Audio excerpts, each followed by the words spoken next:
Halo, assalamualaikum, selamat pagi, salam sejahtera untuk kita semuanya. Bertemu kembali dengan channel Mengerti Ekonomi. Hari ini kita belajar tentang pertumbuhan dan pembangunan ekonomi untuk bagian yang kedua. Yang pertama nanti kita belajar tentang pengertian pembangunan ekonomi, kemudian perbedaan pertumbuhan dan pembangunan ekonomi, kemudian indikator keberhasilan pembangunan ekonomi. Yang keempat adalah masalah pembangunan ekonomi di negara berkembang. Oke, langsung saja kita mulai. Untuk yang pertama adalah tentang pengertian dari pembangunan ekonomi. Oke, kemarin kita sudah belajar tentang arti pertumbuhan ekonomi ya. Kalau suatu negara terjadi kenaikan pendapatan nasional atau kenaikan produksi barang dan jasa, maka bisa dikatakan negara tersebut mengalami pertumbuhan ekonomi atau economic growth. Tetapi kalau pembangunan ekonomi ternyata tidak hanya sekedar pertumbuhan ekonomi, karena pembangunan ekonomi ini ternyata harus lebih baik, harus lebih berkualitas. Nah, apa pembangunan ekonomi? Jadi pembangunan ekonomi ini adalah, bisa saya katakan, adalah economic growth atau pertumbuhan ekonomi yang plus. Nah, plusnya plus apa itu? Plus pemerataan pendapatan, ya, plus kenaikan IPC, income per kapita atau pendapatan per kapita secara terus-menerus, plus perubahan struktur ekonomi. Ya, jadi bisa dikatakan bahwa pertumbuhan ekonomi dari sebagian ahli itu mengartikan bahwa pembangunan ekonomi adalah pertumbuhan ekonomi yang diikuti oleh perubahan dalam hal struktur dan corak perekonomiannya. Nah, apa perbedaan berarti antara pertumbuhan dan pembangunan ekonomi? Nah, kalau persamaannya jelas ya, bahwa sama-sama terjadi kenaikan GNP atau pendapatan nasional atau kenaikan produksi barang dan jasa. Tapi nanti perbedaannya ternyata pembangunan ekonomi adalah harus lebih baik, harus lebih berkualitas. Ya, jangkanya jangka panjang. Untuk yang pertama, bahwa pertumbuhan ekonomi itu ukurannya terjadi kenaikan GNP saja itu sudah cukup negara dikatakan mengalami pertumbuhan ekonomi. Tapi kalau pembangunan ekonomi tidak, ya. Pembangunan ekonomi kenaikan GNP itu harus memperhatikan apakah persentase kenaikan GNP atau pendapatan nasional itu lebih besar dari persentase kenaikan jumlah penduduk. Nggak ada artinya ketika pendapatan nasionalnya naik tinggi, tapi penduduknya kenaikannya persentasenya lebih tinggi daripada kenaikan pendapatan nasional. Ya, artinya apa? Tanggungannya semakin banyak. Nah, pembangunan ekonomi memperhatikan ini. Ya, sebisa mungkin bahwa kenaikan GNP atau kenaikan pendapatan nasional persentasenya itu harus lebih tinggi daripada persentase kenaikan jumlah penduduk. Itu yang pertama. Kemudian yang kedua adalah bahwa kenaikan GNP ini juga ada perubahan dalam hal struktur ekonomi. Ya, corak perubahan kegiatan ekonomi yang lebih modern. Ya, kegiatan ekonominya strukturnya lebih modern, ya, menggunakan teknologi yang lebih tinggi, ya, ada perkembangan iptek di sini. Dan juga memperhatikan peningkatan kesejahteraan pemerataan dan distribusi pendapatan dan juga peningkatan pendapatan per kapita secara terus-menerus. Ya, jadi di sini pembangunan ekonomi diperhatikan apakah kenaikan GNP itu semua bisa menikmatinya, semua lapisan masyarakat bisa dinikmatinya. Kalau hanya kita melihat dari pertumbuhan ekonomi aja, wah hebat nih pertumbuhan ekonominya tinggi. Tapi ternyata yang menikmati hanya orang-orang itu aja. Berarti negara tersebut baru mengalami pertumbuhan ekonomi. Ya, tidak terjadi pemerataan. Yang kedua adalah kenaikan produksi barang dan jasa. Itu sudah terjadi pertumbuhan ekonomi. Tapi kalau pembangunan ekonomi, kenaikan produksi barang dan jasa ini diikuti oleh peningkatan kualitasnya. Ya, hasilnya, ya, modelnya, tekniknya. Ini tentu saja ya bisa kita ambil kesimpulan bahwa pembangunan ekonomi ternyata memang lebih berkualitas, ya.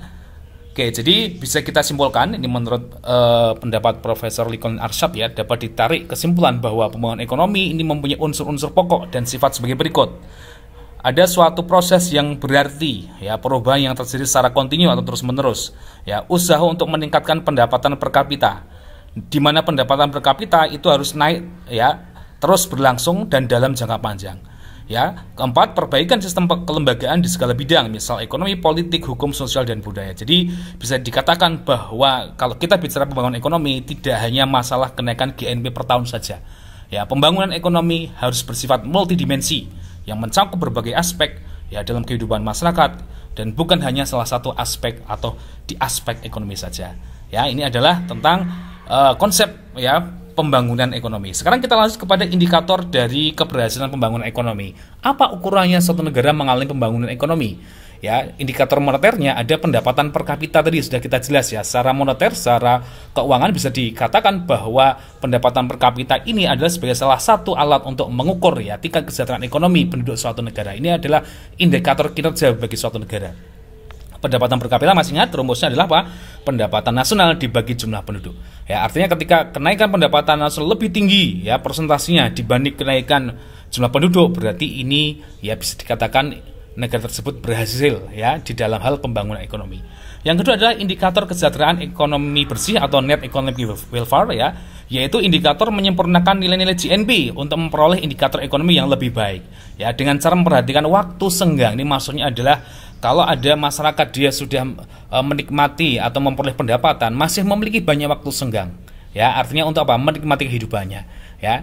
Dan perekonomian sektor informal serta memperhatikan kerusakan lingkungan sebagai akibat dari kegiatan pembangunan. Ya, jadi artinya bahwa kenaikan pendapatan nasional juga memperhatikan apakah kegiatan ekonomi yang dilakukan merusak lingkungan nggak? Kalau itu ternyata merusak lingkungan, berarti belum berhasil untuk pembangunan ekonominya.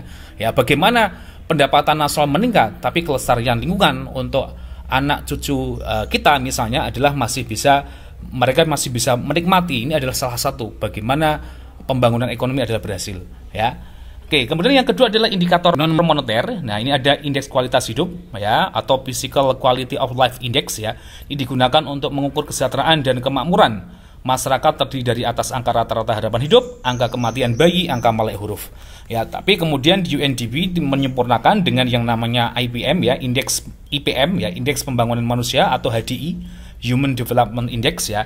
Ini diperkenalkan oleh UNDP pada tahun 90 ya, dipublikasikan dalam bentuk HDR, Human Development Report ya, terdiri dari umur panjang ya, hidup sehat ya, pengetahuan, standar hidup layak. Kalau tadi hanya angka melek huruf aja, ini tidak menunjukkan adanya istilahnya pemerataan pendidikan. Maka kalau di UNDP menggunakan pengetahuan, ini nanti juga akan melihat bagaimana istilahnya pemerataan pendidikan dilakukan oleh suatu negara.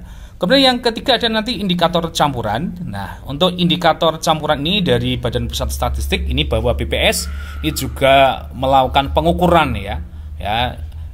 Data BPS nanti bersumber dari hasil survei sosial ekonomi ya nasional atau Susenas ya, survei Angkatan Kerja Nasional, Sakernas, Sensus ya, potensi desa atau PODES ya, dan proyeksi penduduk Indonesia tahun 2010 sampai 2035. Ini ada 8 bidang yang diukur ya. Jadi menyajikan berbagai aspek ya, data tentang kesejahteraan masyarakat dari sisi kependudukan, kesehatan dan gizi, pendidikan, ketenagakerjaan, taraf dan pola konsumsi, perumahan dan lingkungan, kemiskinan, dan yang kelima adalah dari aspek sosial lainnya ya. Oke, yang terakhir mari kita lihat tentang masalah yang dia ekonomi ya, atau masalah pembangunan ekonomi di negara berkembang. Ada beberapa masalah yang secara umum dihadapi. Yang pertama adalah kemiskinan ya, saja nanti juga keterbelakangan ya. Kemudian adalah ketidakmerataan pendapatan. Nah, ini ya. Kemudian penciptaan kesempatan kerja dan pengangguran yang ya relatif tinggi gitu kan. Nah, keterbatasan modal dan tenaga ahli dan tingkat produktivitas relatif rendah. Oke, adik-adik semuanya, ini adalah tantangan kita ya. Sebenarnya kita masih bisa dikatakan negara berkembang ya. Semoga nanti kita ya di tahun 2045 ya berharap bahwa kita menjadi negara maju, Indonesia emas ya. Ini adalah tantangan bagi kamu-kamu semuanya ya. Tetap semangat ya, kita pasti bisa untuk meraihnya. Sampai di sini dulu, terima kasih. Assalamualaikum, salam sejahtera untuk kita semuanya.